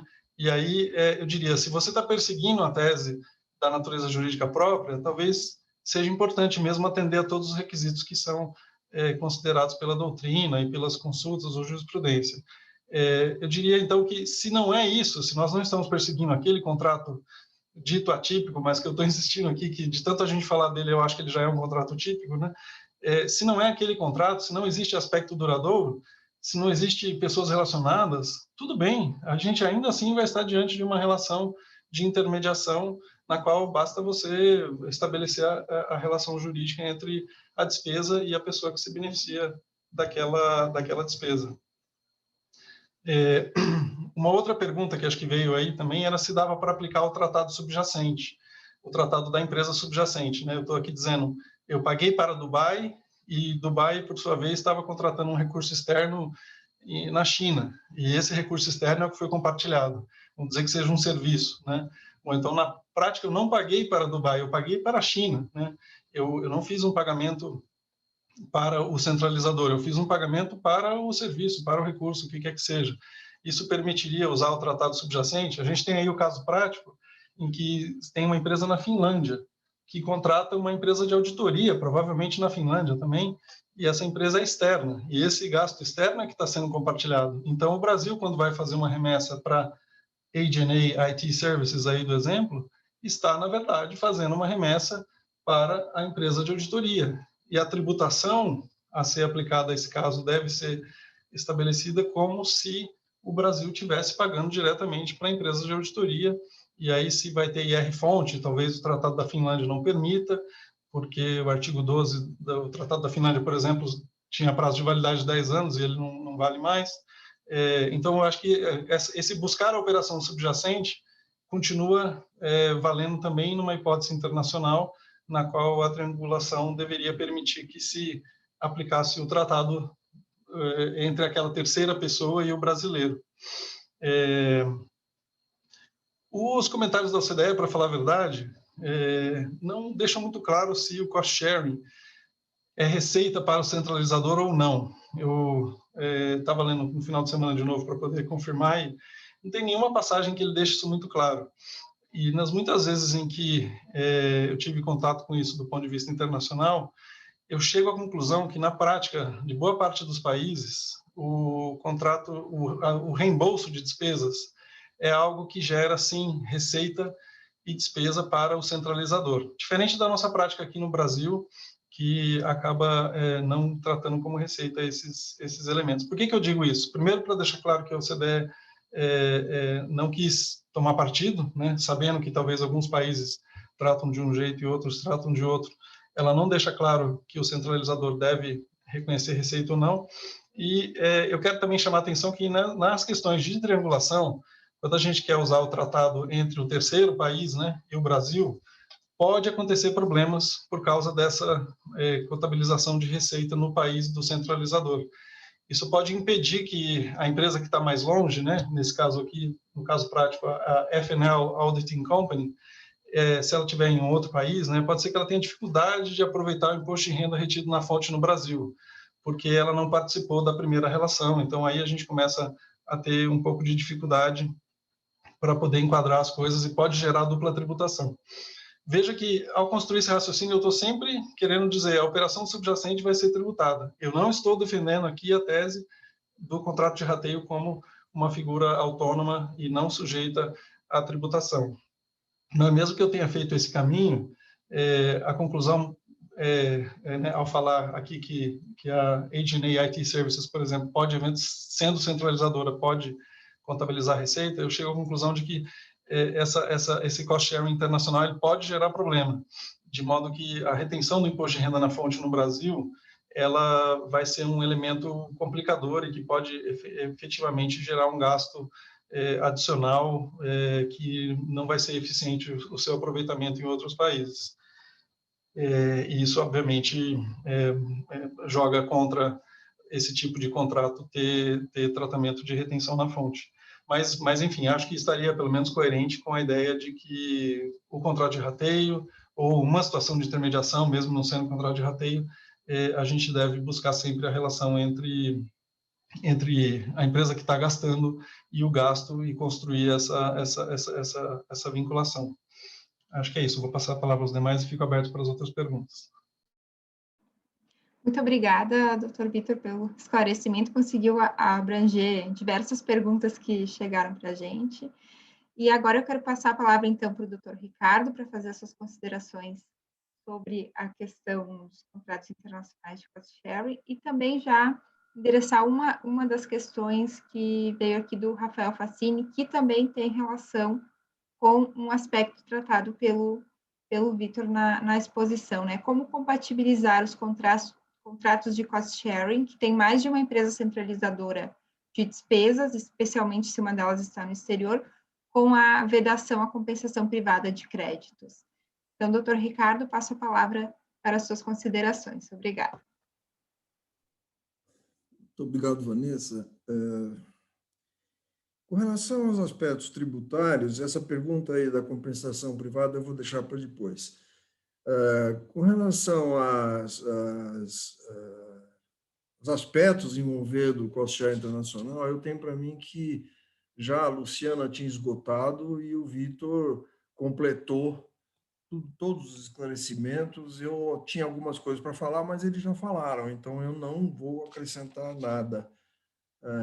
para não ser repetitivo, né? Eu estou de acordo inteiramente com os dois e quero até fazer uma observação apenas complementar, fiel à minha primeira apresentação relacionada com a causa do contrato. Eu posso ter causa de direitos também, não de contratos, né? Os direitos também têm sua causa, né? Nós temos que separar completamente a ideia do contrato de compartilhamento do contrato em que eu tenho um rateio de despesas perante terceiros, daquela que efetua o rateio. O que as duas situações têm de comum é haver o rateio, mas são rateios distintos, né? Um é rateio de custos próprios da própria pessoa jurídica, e que foi muito bem dito aqui, não podem ser relacionados às suas atividades fins, e que é compartilhado com outras empresas que são contratantes no contrato de rateio. Essa é uma coisa. Outra coisa é o ratear um trabalho de terceiro. E pode ser outra coisa qualquer, eu estou falando trabalho que normalmente se trata de trabalho, né? E aqui no exemplo são trabalhos, são serviços. Então, eu tenho aqui um pagamento de serviço para terceiro, por intermédio da empresa que está centralizando essa operação. O Vitor colocou muito bem o problema da compensação, do tax credit lá fora, né? Se essa terceira pessoa, aquela que não recebe diretamente o pagamento, ela tiver o direito de compensação. Eu até pergunto se, na prática, não seria conveniente estabelecer que o pagamento seria feito diretamente a essa terceira, na parcela que compete à empresa no Brasil, né? Para facilitar a comprovação lá no exterior de que houve uma retenção no Brasil que dá direito à compensação do imposto de renda local, ou seja, o tax credit. E eu queria também aproveitar aqui para dizer o seguinte, voltando um pouquinho para tudo aí que nós estamos falando, mas nós passamos muito rápido da parte geral para a parte internacional. Havia uma questão que foi colocada aqui pelos organizadores do webinar, do sentido e da influência do princípio contábil da entidade, que não é mais nem princípio hoje em dia, né? Mas é um conceito que ainda é utilizado na contabilidade. Se não me engano, um dos pareceres, uma das soluções de consulta que giram em torno de cost sharing falou no princípio da entidade. E, recentemente, eu analisei um auto de infração que questionava uma dedução de uma certa despesa, se referindo ao princípio da entidade, expondo longamente o que isso representa na contabilidade. Olha, eu queria só dizer o seguinte, evidentemente, quando nós estamos falando em compartilhamento, subjacente está essa ideia de uma entidade ou de várias entidades envolvidas. Por quê?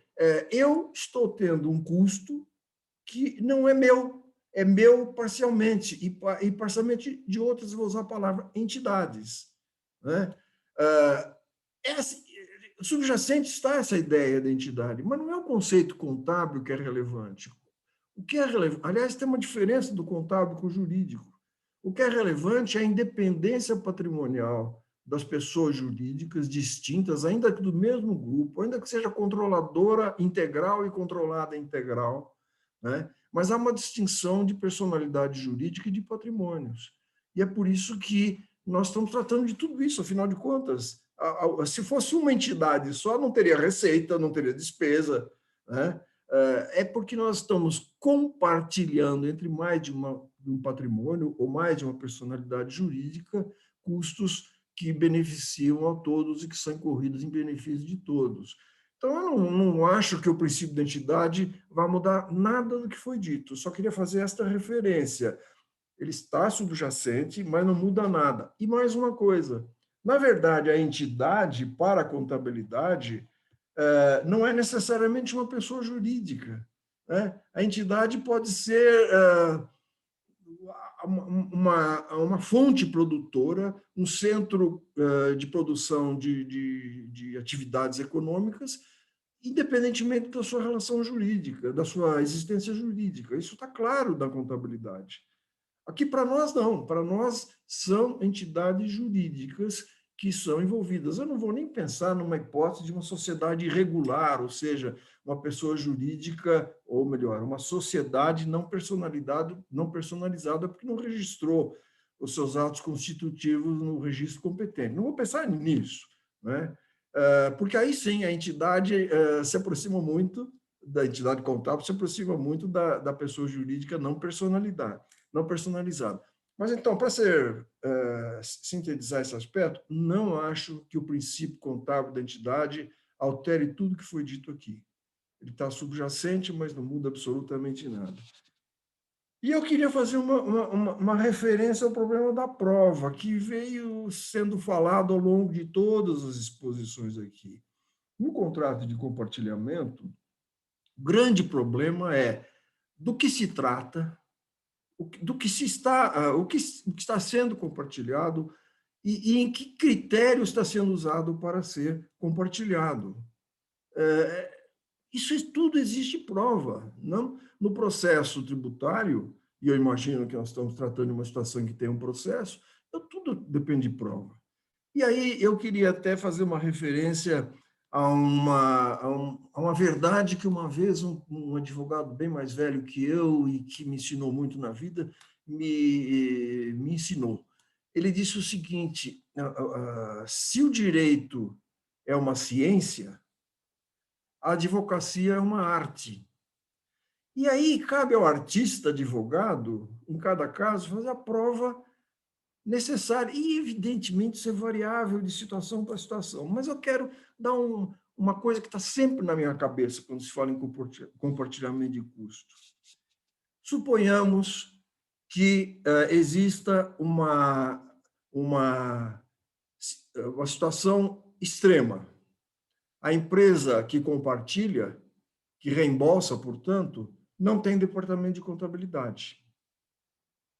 E ela recebe de uma outra pessoa jurídica uma nota de débito, seja lá o que for, de compartilhamento de serviços de contabilidade. Não serviços no sentido de que esta está prestando, mas serviços que são prestados para alguém que está alocado na empresa centralizadora. A prova está muito fácil, né? Como é que a minha contabilidade apareceu se eu não tenho nenhum contador, nenhum técnico de contabilidade no meu quadro de funcionários? A prova está fácil, né? Em outras situações, pode ser difícil. Digamos que eu tenha uma cobrança de um serviço de... Vamos pensar em pessoas jurídicas no Brasil. Eu tenho uma pessoa jurídica que cobra compartilhamento de assessoria jurídica. Mas, por outro lado, na empresa que é debitada de parte dessa assessoria jurídica, tem 50 advogados no seu departamento jurídico interno. Como é que vai se justificar isso? Não estou dizendo que não possa ser possível, mas perceba, uma prova é muito mais difícil. E é por isso que um caso que foi julgado pelo primeiro Conselho de Contribuintes, há muito tempo atrás, e que tratava de serviço prestado no exterior, não se tratava de compartilhamento, era outra situação. Mas havia o questionamento sobre a efetividade do serviço. Sabe o que aconteceu? Aconteceu uma prova muito interessante no processo, em que a empresa autuada, a empresa brasileira autuada, mostrou, tratava-se de serviço de vendas internacionais. E ela mostrou que, a partir do momento que ela começou a efetuar pagamentos para a empresa no exterior, ela tinha encerrado o seu departamento local de vendas internacionais. Quer dizer, você quer prova maior da necessidade dessa despesa, da efetividade dessa despesa? Até então você trabalhava com um departamento seu. Por alguma razão que não interessa qual é o motivo, passei a usar o pessoal de venda de uma pessoa jurídica no exterior, né? No caso, era uma empresa associada, assim, elas eram do mesmo grupo. Então, veja, a questão da prova varia de caso para caso, e por isso que eu fiz referência à arte da advocacia, né? O advogado tem que debruçar sobre o caso concreto e comprovar, e tentar comprovar a realidade daquilo que ele está afirmando. Agora, com relação à pergunta da compensação privada, quando o Vitor mencionou eu posso abrir uma conta no exterior e fazer o pagamento por lá, Vitor, eu confesso que eu pensei na hora na questão da compensação privada. A compensação privada é outro bicho esquisito, porque ela está prevista numa legislação de 1900 dos anos 30 do século passado, tá certo? Muito pouco invocada, muito pouco objeto de doutrina e de decisões, mas há algumas isoladas, e ela fica, portanto, assim, numa situação de grande perigo, eu diria, e de grande indagação. Afinal, o que é compensação privada? Eu vou tentar definir rapidamente, sem querer responder diretamente a pergunta, porque precisaria ser analisada efetivamente, caso a caso, a circunstância de cada um. O que é compensação? A compensação é, por definição, isso é universal, uma parte tem um crédito, outra parte tem um débito, elas não se pagam porque as contas se encontram e se liquidam mutuamente, tá certo? Então, isso aqui é uma compensação. Compensação privada, porque é feito entre as partes e não pelas vias de controle cambial que eu tenha estabelecido na legislação brasileira, que já foram muito mais intensas, como era nos anos 30 do século passado em relação a hoje. Compensação privada tem consequências gravíssimas. Eu não vou entrar no mérito criminal, se existe ou não existe crime contra a ordem financeira, é possível que exista, mas existem multas administrativas muito elevadas, salvo engano agora de memória, 100% do valor da compensação privada, quer dizer, uma brincadeira muito cara. Pois bem, sim, eu posso ter compensação privada se eu efetuar, minha opinião, se eu efetuar uma compensação da maneira como eu fui dito, encontro de contas, e aí eu estiver efetuando um pagamento que seja vedado pela lei brasileira. Claro. Existem algumas situações em que é vedado determinados pagamentos. Então, aí eu estaria tendo uma compensação privada. Em outras situações, não. Eu posso ter uma compensação, e essa compensação não ser aquela compensação privada dos decretos de 1933, se não me engano, depois tem uma alteração em 45, mas é uma situação difícil, eu recomendo muito cautela. Eu sempre, o colega que fez a pergunta, eu também sempre apresento, quando alguém me traz uma movimentação entre partes que não envolve fechamento de câmbio, ou que envolve o uso de um dinheiro que está depositado no exterior, que é perfeitamente legal, e eu preciso verificar se eu não estou violando alguma norma interna que vedaria aquele pagamento. Hoje são poucas, mas existem. É isso que eu tenho a dizer, Vanessa. Muito bom. Muito obrigada, doutor Ricardo. Acho que conseguiu elaborar uma conclusão aqui do nosso webinar, né, destacando os principais aspectos. E como nós estamos já, o tempo passou voando aqui, né, já são quase 10 horas da manhã, nós vamos fazer, então, agora uma última rodada de 2 minutinhos cada um dos palestrantes para algum comentário final, enfim, se quiser fazer um fechamento e para se despedirem também, se quiserem também fazer mais algum comentário sobre o caso prático. Lembrando que esse caso prático, ele vai ser objeto de debate durante toda a semana do webinar, e hoje a ideia foi introduzir esse caso para o público, e ao longo da semana ele vai ser trabalhado também. Então, eu passo a palavra primeiro, então, para a doutora Luciana, na sequência, o doutor Vitor e o doutor Ricardo Maris para as considerações finais. Obrigada.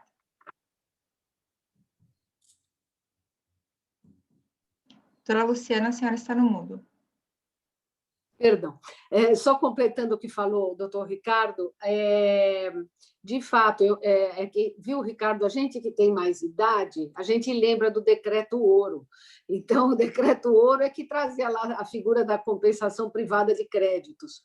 Mas, realmente, eu sempre olhei essa matéria como uma matéria vinculada à prestação de serviços no exterior, compra e venda de mercadorias. Eu confesso que a gente poderia aí fazer uma interpretação onde o reembolso de despesas não deveria estar, digamos, na sua literalidade previsto nessa legislação, mas eu concordo que é algo preocupante, ainda que ela tenha mais de, sei lá quantos anos aí de regra. Hoje nós já estamos até mudando esse negócio de cláusula ouro, em breve o Banco Central já vai permitir abertura de contas em moeda estrangeira, então eu acho que a gente vai entrar por um novo mecanismo em relação a esse tema. Mas, em forma geral, eu acho que a gente explorou tudo, é um tema realmente muito dinâmico, e que dá oportunidades de planejamento tributário num sentido positivo, que também a palavra planejamento tributário, nos últimos anos, ela foi muito atacada, né? O nosso direito de se organizar ou de olhar a melhor estrutura passou a ser vista assim com olhos extremamente negativos, quando era uma liberdade do contribuinte de escolher dentre as alternativas legais aquela que ele mais achava conveniente.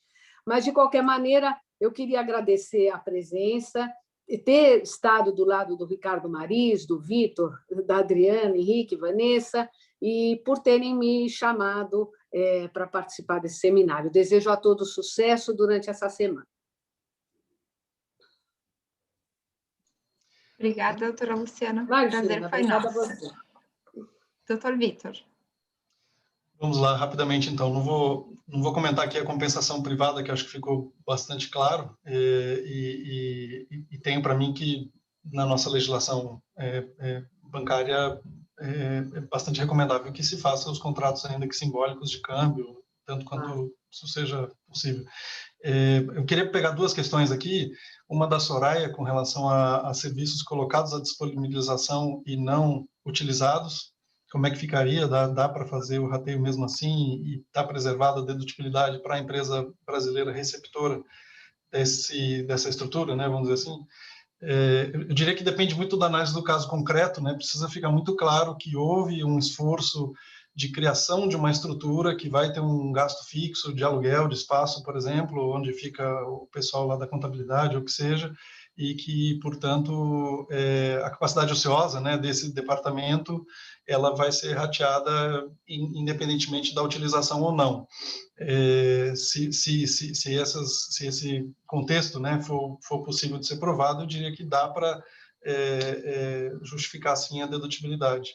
Mas, na maior parte dos casos, e a depender do número de participantes, né, a depender, não da lucratividade desse departamento, mas, enfim, a depender da quantidade de valores arrecadados, poderia fazer mais sentido que a empresa que não utilizou não pagasse naquele mês, né, só paga quando utilizar, e se o departamento está trabalhando, está 100% ocupado, não tem capacidade ociosa, acho que fica mais difícil de querer alocar uma parte disso para o Brasil. Mas nós estamos diante de uma questão de dedutibilidade, prova do gasto, prova da utilização, e acho que mais matéria de prova do que propriamente qualquer outra coisa. E uma última questão aqui, a solução de consulta 276 de 2019 vai ser objeto de um webinar específico dessa série, Fernanda Barata, na qual eles vão discutir a questão do benefício mútuo. Eu tenho para mim, e fazendo referência ao caso concreto aqui, que os gastos de desenvolvimento de software, digamos que a A&A IT Services da Finlândia está desenvolvendo um ERP, que vai ser utilizado por todas as empresas do grupo e tudo mais. Se eu, brasileiro, tenho que ajudar a desenvolver, comprar o software, eu tenho que ser dono do software no final. Eu não posso ajudar a se comprar um ativo imobilizado e depois a propriedade desse ativo imobilizado ficar com a Finlândia e eu ainda tenho que pagar a licença de uso para quando eu tiver que utilizar. No mínimo, eu tenho que receber um direito patrimonial e um direito de uso atrelado à minha contribuição. Aqui nós estamos diante de um contrato, não é de rateio de despesa corrente, né? É contrato de investimento, é contrato de criação de um ativo. E acho que é essa a razão pela qual a solução de consulta negou a caracterização como Cost Contribution Agreement. Bom, é isso. Eu agradeço mais uma vez aos coordenadores a possibilidade de participar aqui com vocês e é uma honra estar ao lado aqui do Ricardo Marisa e da Luciana Galhardo. Um abraço. Obrigada. Obrigada, doutor Vitor. A honra é nossa de tê-lo aqui no painel. Doutor Ricardo Marisa, por gentileza. Eu queria, para encerrar aqui a minha participação, voltar ao que eu disse no começo. Na perspectiva daquele que reembolsa, da pessoa jurídica que reembolsa, despesa é despesa, custo é custo, custo de ativo permanente, ou atualmente não circulante, custo de ativo não permanente, etc., etc. E eu lembro muito bem que eu mencionei a seguinte, vamos dizer assim, a dica. Eu disse assim, o que eu faria com esse valor que eu estou reembolsando se ele se referisse a um gasto que eu tivesse incorrido diretamente dentro de casa? Por que eu estou voltando a isso? Porque nessa situação que foi objeto da apreciação correta do Vitor, em que eu estou reembolsando, e nesse mês eu não tive utilização nenhuma, mas eu reembolsei. Vejam, suponha que eu tivesse um departamento jurídico, por hipótese, né, para raciocínio, e durante aquele mês nenhuma consulta tivesse feito pela diretoria ou pelos outros demais departamentos a esse departamento jurídico. Ele ficou sem a assessoria interna. E, por sorte dos advogados desse departamento jurídico, nenhum prazo venceu, eles não houve nenhuma intimação, eles não tiveram que tomar nenhuma medida judicial. O salário deles seria não dedutível? Claro que não. Claro Eles que não. estão livres lá. A companhia não pode, só na hora que tem uma despesa, ir lá contratar um advogado. No reembolso de custo é a mesma coisa. Há uma estrutura formada em algum lugar do universo que precisa ser mantida e que está sendo compartilhada. Então, eu não vejo problema. Claro, quando eu puder provar que eu usei X, é muito melhor. Mas, novamente, como o Vitor bem colocou, é matéria de prova, não esquecendo esse aspecto. Pode acontecer, de um determinado momento, não ter uso, simplesmente. E eu não tenho o direito, pelo contrato, de deixar de reembolsar. Isso é importante, eu tenho que participar da manutenção daquela estrutura lá fora, ou aqui dentro do Brasil, ou seja, fora da pessoa jurídica que reembolsa. E, para finalizar, eu queria dizer o seguinte, nós não temos uma definição de receita no Brasil. Não existe uma definição, nós temos uma definição de receita bruta, muito bem mencionada pelo Vitor, artigo 12 do Decreto 3.598. Definição de receita bruta que, afinal de contas, pressupõe antes eu saber o que é receita. Não é? Porque aquela definição nós sabemos que ela veio para efeito de esclarecer a incidência de PIS/COFINS, mas ela é uma definição da lei do imposto de renda, onde também existe, pela classificação contábil, várias consequências. Pois bem, antes de tudo, eu preciso saber o que é receita. E como não tem uma definição de receita, eu tenho que valer da doutrina, não da contabilidade, porque a contabilidade leva muita coisa para a receita, que não é receita efetivamente, inclusive transferências patrimoniais. Receita é a remuneração que alguém tem, se eu pudesse sintetizar, é isso. É a remuneração ou a contraprestação que alguém tem por alguma utilidade que alguém produziu e entregou para benefício de terceiro. É a remuneração do meu capital, é juros, é a remuneração do meu trabalho, é serviço, e assim por diante. A remuneração da venda, porque eu entreguei uma mercadoria, assim por diante. Não reembolso de custo, típico, com aquela cara que nós definimos aqui, não existe receita, certo? Evidentemente, aí eu tenho que estender esse conceito básico quando eu estou tratando de ISS, que nós não falamos aqui, mas de ISS, de CID, de IR-fonte, de PIS/COFINS importação, se a empresa está no Brasil, o próprio PIS/COFINS dela, isso é receita ou não é receita dela, alguém perguntou se está no lucro presumido ou não está no lucro presumido, etc., etc. Não é? Então, finalizando, Não temos uma definição de receita, mas receita é muito diferente do que mero reembolso de custo. E até podia lembrar para nós advogados, às vezes não é nem custo nosso, né? Aí já entrando no reembolso de um pagamento de terceiro. Quantas vezes nossos escritórios de advocacia cobram dos nossos clientes a passagem de avião para Brasília, o hotel em Brasília, as custas de um processo? Ninguém vai dizer que isso é receita. Isso aí não é nem reembolso de custo, porque, na verdade, isso o escritório de advocacia simplesmente é um intermediário nesse pagamento. Ele fez o pagamento por conta e ordem do seu cliente. Então, precisa tomar muito cuidado de não achar que receita é todo e qualquer ingresso no patrimônio de alguma pessoa jurídica. Não, tem ingressos de natureza jurídica distintas. E eu agora queria agradecer, vou falar um pouquinho com o presidente do Instituto, agradecer ao Luiz Flávio pela condução que ele está nos dando para o mestrado profissional, agradecer a Adriana e ao Henrique pela ideia de proporem este webinar dentro do NUPEM. A ideia do NUPEM é maravilhosa, Luiz, espero que ela frutifique e que venha a ser um exemplo, inclusive, para outras faculdades. E fiquei muito contente também de vocês terem me chamado, ter participado com Vanessa, com todos os demais desse grupo aqui tão agradável de estar juntos, além de tão culto. Então, muito obrigado a todos e sucesso para o webinar nos próximos dias também. Eu estendo a todos os participantes dos próximos dias o meu agradecimento em nome do Instituto. Muito obrigada, doutor Ricardo. O agradecimento é nosso pelo senhor ter participado dessa abertura desse seminário, né, de cost sharing. E eu também agora quero aproveitar a oportunidade e me despedir, agradecer pelo convite para ser moderadora desse primeiro painel. Foi uma satisfação não só hoje ter estado aqui com todos os palestrantes, mas pelas nossas reuniões, pela troca de ideias, enfim.